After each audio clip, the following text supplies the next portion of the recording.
Kalau saya cenderung ke breeding, Mas. Karena dengan breeding itu anaknya aja nanti bisa kita jual dalam waktu nggak terlalu lama. Karena kambing ini setahun 2 kali. Setahun 2 kali, Mas. Kalau satu itu beranak satu aja, jadi kan setahun sudah jadi 3. Dijual satu kita masih punya satu, jadi 2 sama babonnya. Tahun depannya lagi udah jadi banyak, Mas. Ternyata setelah saya lakoni itu sangat mudah, Mas. Mudah, Pak ya? Sangat-sangat mudah.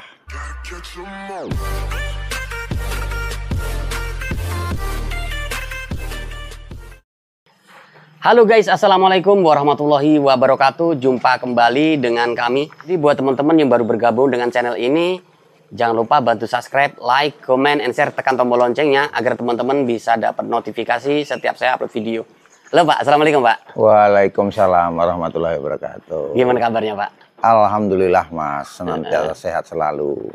Pagi ini aktivitasnya apa tadi Pak? Ya aktivitasnya biasa Mas. Pagi itu kandang saya bersihin, yang sisa-sisa makanan itu kalau masih tersisa masih layak saya naikin lagi untuk bisa dimakan sampai dengan habis. Nah yang nggak layak kita buang, tapi buangnya kita karungin mungkin dalam waktu 1 minggu insya Allah sudah agak lumayan banyak. Terus saya buang ke ladang saya supaya ladangnya juga bisa tambah pupuk dari sisa-sisa makanan.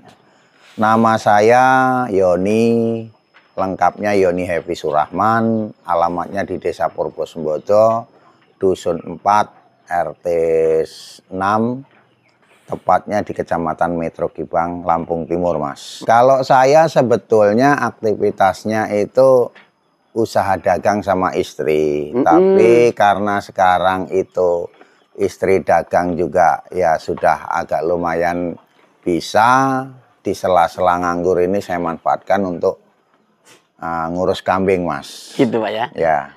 Pak Yoni, sebenarnya apa sih Pak yang membuat jenengan tertarik dengan peternakan kambing ini Pak? Saya itu sebetulnya sudah lama Mas, lama sekali ingin kambing. Tapi kan kadang-kadang dipatahkan oleh satu modal.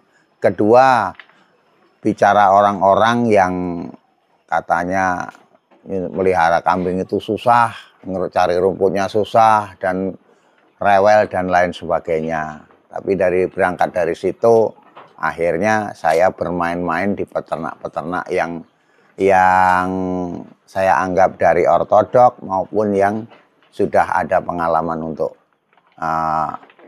kambing ini. Saya datangin, saya bercerita, saya tanya-tanya, dan akhirnya dari itu kesimpulannya tertarik untuk melihara kambing, Mas. Jadi jenengan nggak takut lagi kalau beternak kambing itu susah, sulit? Saya itu apa ya? Menghilangkan image orang katanya melihara kambing itu susah. Saya Mas sama sekali dari kecil sampai setua ini belum pernah bergelut dengan kambing, Mas. Iya, iya. Belum pernah melihara, kok ngarit itu seperti apa enggak. Kata orang-orang berat itu tantangan buat saya. Ternyata setelah saya lakoni itu sangat mudah, Mas. Mudah Pak ya? Sangat-sangat mudah, gitu aja. Kemudian kalau untuk yang saat ini yang jenengan jalankan ini, sistemnya seperti apa sih Pak? Breeding kah atau penggemukan ini Pak? Saya itu inginnya awal itu penggemukan, Mas. Ya. Tapi karena momennya kurang tepat di saat sudah mendekati bulan besar 2 bulan yang lalu, sehingga saya berpikir kalau saya penggemukan modal utuh, Mas. Kalau kata orang-orang itu benar, nanti rewel, nanti masuk angin, nanti ada yang tumbang. Nah, hilang satu aja saya udah berasa.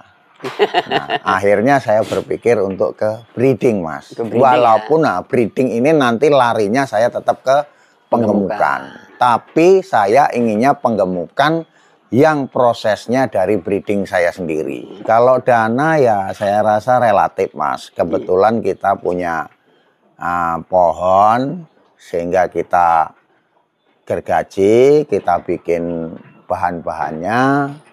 Ya cukup lumayan sih Mas kalau terbilang modal. Cuman itu kan bisa disiasati, mau di cara hemat bisa, mau dicara mewah bisa, tapi kalau saya buat apa mewah-mewah. Yang penting sederhana, menguntungkan. Di sini ada Mas, pembuat kandang itu spesialis, kalau nggak salah itu per meternya 1 juta Mas. Setelah saya kalkulasi kandang saya bikin sendiri dengan mengerjakan orang, saya global total cuman ketemu di angka 600 sampai 650 Mas. Per meternya? Per meternya. Ya lebih irit Pak. Sangat-sangat hemat Mas. Iya. Saya itu berangkatnya begini Mas. Saya juga kenal di apa namanya penjual kambing yang sering beli di rumah-rumah itu Mas. Bakul. Nah, saya bilang saya mau breeding. Tolong carikan saya kambing yang pantas dulu, maksudnya layak. Layaknya seperti apa, itu versi sampean dengan versi saya mungkin beda. Beda. Dari situ mereka bawa 2 ekor. Saya lihat masuk, harganya masuk, saya terima.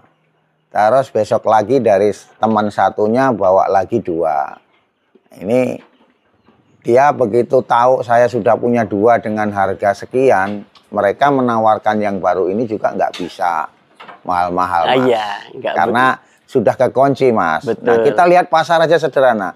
Kita kalau mau tahu harga kambing, kita ke pasar duduk aja. Ngecek kambing dulu Pak seperti ya? apa, harganya berapa, itu udah kelihatan Mas. Jadi kalau ada orang nawarin kita, meskipun kita peternak baru, kalau harganya tinggi nggak usah dibeli Mas. Banyak sekarang beli kambing itu sangat mudah.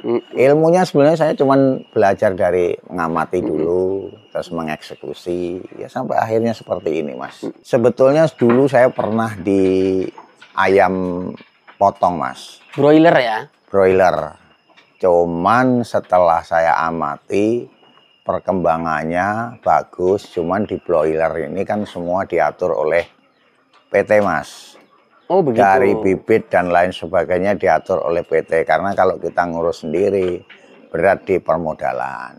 Nah, tapi akhirnya namanya diatur oleh PT, dari bibit sampai makannya diatur, semuanya dikendalikan PT, ya akhirnya keuntungan kita ya otomatis banyak yang ke PT daripada ke kita. Intinya kan bisa melihara ayam, masa nggak bisa melihara kambing. Nah, kenapa saya pilih kambing? Karena satu Mas, cerita di lingkungan kita sebetulnya melihara kambing itu enaknya kalau kita ada kebutuhan anak sekolah, bayar sekolah, itu cukup jual. Kecil 1 aja insya Allah untuk biaya. Nah, itu aja Mas, jadi sangat-sangat memudahkan kita. Ada perlu kecil jual. Nah, jual kambing sekarang nggak susah kok Mas. Itu aja. Jadi nggak kayak zaman dulu Pak ya? Ya, kalau sekarang ditawar-tawarkan nggak laku gitu. Kita datang, kita bel bakul aja, sini lihat kambing saya mau nggak? Ini yang saya mau jual, itu pasti datang. Nah, kita kan cara kita satu Mas, pedagang itu juga kan kadang-kadang ada yang pengennya beli murah, wajar Mas, ingin untung besar. Tapi kan kita juga punya standar harga Mas. Kalau kita dibeli murah ya jangan dikasih dong. Sekepepet apapun jangan.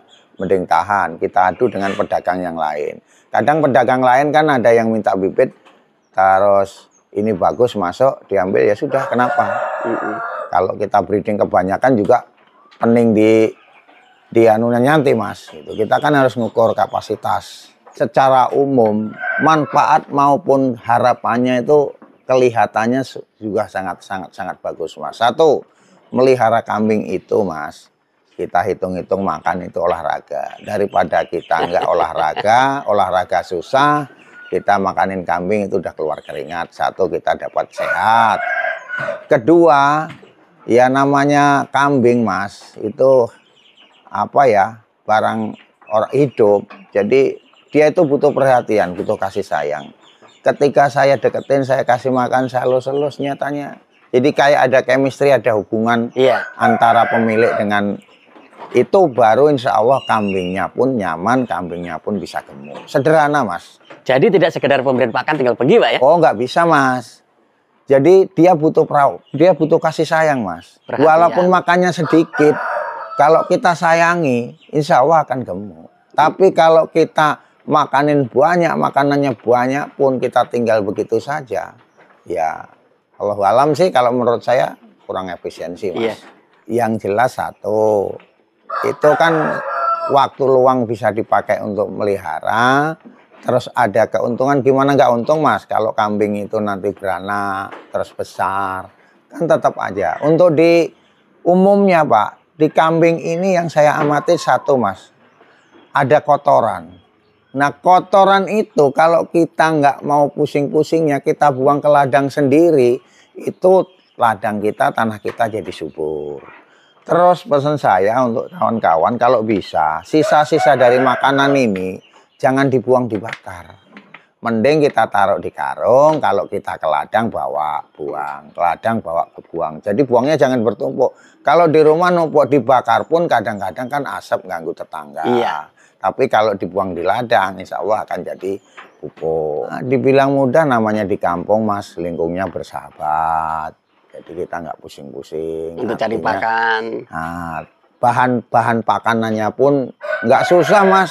Kambing ini sebetulnya kalau pintar mengadopsi, coklat itu kadang tetangga punya coklat, suka diambil, dipanenin, dijemur, terus dijual coklatnya. Lah kulitnya kan dibuang sia-sia Mas. Kakao itu Pak ya? Kakao itu Mas dibuang sia-sia. Itu ternyata kemarin saya ambil, saya cacah-cacah, saya kasih makan, lahap sekali Mas. Oh, itu bisa di Pak ya, dibuat pakan utama Pak ya? Wah bisa Mas. Daunnya juga kemarin ada yang ngurangin daun. Ranting. Ranting itu dibuang, sayang. Ternyata setelah saya coba, loh makanya lahap. Malah kata teman jangan remehkan daun coklat, bagus. Berarti harus kreatif Pak ya? Ya itulah Mas, gitu. Dan untuk kawan-kawan jangan mudah membuang sisa makanan. Kalau sisa makan itu kita perhatikan masih layak, ya kita sisihin, kasih makan lagi. Kalau namanya kendala, ini yang saya matiin satu ini Mas. Iya. Ini makannya lahap semua dari deretan ini. Satu yang saya perhatikan ini, makannya lahap tapi belum klimis bahasanya. Iya. Ini, tapi kemarin saya cek, saya komunikasi dengan kawan-kawan, katanya perlu adaptasi. Tapi kalau adaptasi yang lainnya udah klimis, ini satu ini PR saya. Tapi insya Allah nanti akan ketemu Mas. Kalau penyakit itu saya pernah baca juga, intinya memasukkan kambing ke kandang kita, kandang yang baru, itu utamakan tempatnya steril. Steril ya Pak, steril tuh nggak harus mahal-mahal Mas. Kandang bersih, disemprot pakai pastak, apa disemprot pakai itu insya Allah nyamuk dan lain-lain udah steril. Nah setelah kita itu kandangnya udah steril, dimasukinlah kambing.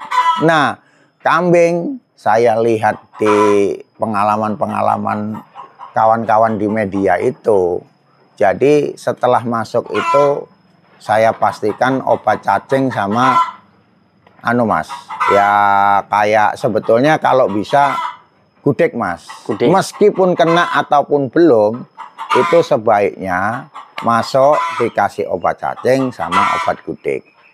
Baik yang sudah kena maupun yang belum kena. Itu antisipasi untuk supaya nanti daripada kena baru kita obatin akan susah Mas. Iya, Lebih betul. baik pencegahan. Kalau saya itu sebelum saya kasih makan, saya kasih minum dulu Mas. Karena yang saya tanyakan ke salah satu kawan itu, intinya kambing itu kebutuhannya Mas, kalau mau bagus itu minum minimal 1 hari 2 liter per ekor. Sama pakannya itu minimal 2 kilo, maksimal 3 kilo kalau mau di kilo. Itu Mas. Per ekornya ya? Ya per ekor itu Mas. Jadi memang ada metodenya Pak ya? Ya yang saya rasakan, saya matiin manusia pun kalau makan minumnya seimbang ya insya Allah sehat. Tapi kenyataannya Mas, saya kaget. Ini kok kambing semakin bagus, yang saya rasakan itu Ya. yang saya rasakan. Sudah klimis semua sih kalau Ya. menurut saya. Peternakan itu prospek di pedesaan ini bagus atau seperti apa Pak? Sangat-sangat bagus Mas, sangat-sangat bagus. Karena apa ya, ya itu tadi kebutuhan-kebutuhan untuk anak sekolah. Jadi saya sarankan sih yang lainnya kalau wajib memelihara kambing itu untuk kebutuhan sekolah, nggak ngutang sana, nggak ngutang sini. Nah, jual ayam untuk kondangan Mas, kalau musim kondangan. Iya. Jual kambing untuk biaya sekolah. Kalau makan ya untuk sehari-hari kan bisa tanam itu. Iya. Tanam itu bisa siasat-siasatin Mas. Kita pupuk kimianya nanti akan butuhannya sedikit ketika kambing kita ada kotoran kita buang ke ladang. Bisa nggak sih jadi seorang peternak tanpa modal agar teman-teman yang benar-benar tidak ada modal itu bisa jadi seorang peternak? Sangat bisa Mas. Seperti apa sih, Pak? Sangat bisa. Ini bisa seperti ini? Saya ke depan, saya amati, kita kan cari untung Mas. Betul. Selain juga kita senang, selain kita sayangi, kita ada untung. Lah kalau kita melihara nggak ada untung buat apa Mas? Saya itu ke depan pinginnya kalau ini nanti saya pelihara berhasil Mas. Saya itu akan memberdayakan lingkungan. Itu Mas. Caranya apa? Jadi kambing saya nanti yang beranak perempuan kalau sudah dere mendendang doro kalau kata orang Jawa. Kalau ada yang mau melihara silahkan ambil dipelihara. Tanpa modal tapi modal dia tetap bikin kandang.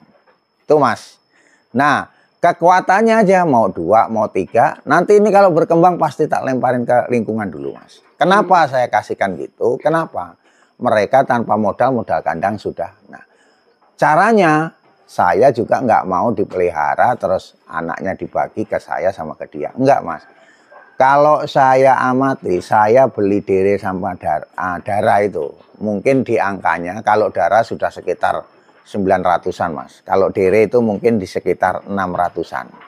Jadi kalau di tengah-tengahnya ambil 700, itu yang melihara pun sudah layak tanpa modal. Nah, saya itu akan ambil setelah beranak Mas. Setelah beranak ya? Setelah beranak. Jadi kalau nanti tetangga itu saya ini sudah kambingnya beranak mau melihara silahkan. Mau 2 mau 3 silahkan. Nggak ada syarat apa-apa, yang penting dipelihara. Nanti kalau sudah beranak, anaknya udah disapih, diambil oleh yang gaduh, saya ambil babonnya. Kalau logikanya Mas, dere itu harga 700, 600 sampai 700. Nanti kalau babon itu kan bisa 1 koma. Itu saya sudah ada untung loh Mas. Iya, dari 700 tadi. Nah, nanti saya lihat kalau anak kambing yang babonnya itu saya ambil itu anaknya bagus, ini saya uri-uri, saya pelihara. Tapi kalau kurang bagus, mungkin nanti bisa kita tukarkan dengan yang bagus. Yang pertama niat Mas. Dan yang nggak kalah pentingnya adalah menyayangi binatang itu Mas. Ilmu sekarang kan bisa didapat dari media ya? Media banyak Mas, kita adopsi sangat bisa. Lalu saya itu nol putul, nggak tahu apa-apa, nyatanya melihara kambing ya bisa. Satu Mas, kalau kita sudah bergelut dengan ini ngasih makan kambingnya sehat-sehat, ini untuk urusan hati kayaknya gimana? Seneng gitu loh. Hawanya seneng Mas. Awalnya saya itu, ya saya memang otaknya sih pembisnis. Tapi kan di samping ada rasa senengnya, juga ada bisnisnya. Kalau kita melulu seneng aja ya buat apa Mas? Iya, karena kita tetap keuntungan. Muaranya kan untung, kita keuntungan target. Punya keluarga Mas. Iya. Kalau saya cenderung ke breeding Mas. Karena dengan breeding itu anaknya aja nanti bisa kita jual dalam waktu nggak terlalu lama. Karena kambing ini setahun 2 kali. Setahun 2 kali Mas. Kalau satu itu beranak 1 aja. Jadi kan setahun sudah jadi 3. Dijual 1 kita masih punya 1 jadi 2 sama babonnya. Tahun depannya lagi udah jadi banyak Mas. Tinggal kita memanajemen. Kalau manajemennya bagus insya Allah Mas. Dan nggak perlu susah-susah. Petani sekarang kan senangnya ngarit. Habis itu sehari habis, besok bingung lagi. Kalau ada makanannya banyak aja. Yang proses digiling, jadi diawetkan. Itu insya Allah yang tadinya batangnya cuma dikrikit-krikit, insya Allah dimakan semua jadi kenyang Mas. Jadi yang tadinya itu bisa untuk 1 hari, kalau diproses gitu insya Allah bisa 2 sampai 3 hari Mas. Begitu. Jadi lebih menguntungkan Pak dengan sangat menguntungkan Mas. Fermentasi tadi ya. Oke Pak Yoni, terima kasih atas waktunya. Semoga obrolan kita ini membawa manfaat untuk teman-teman penonton dan bisa ditiru oleh teman-teman pemula. Amin, amin ya rabbal alamin. Sekali lagi saya mohon pamit. Assalamualaikum Pak. Waalaikumsalam warahmatullahi wabarakatuh. Itu tadi guys perbincangan saya dengan Bapak Yoni. Beliau adalah pembisnis alias pedagang yang menambah usahanya di bidang peternakan. Nanti akan kita bahas tentang bagaimana cara Pak Yoni membuat pakan, racikannya apa saja, kemudian tata caranya seperti apa akan kita bahas di video berikutnya. Jadi buat teman-teman yang baru bergabung dengan channel ini, jangan lupa bantu subscribe, like, comment, and share, tekan tombol loncengnya agar kalian bisa dapat notifikasi setiap saya upload video. Saya akhiri, wassalamualaikum warahmatullahi wabarakatuh.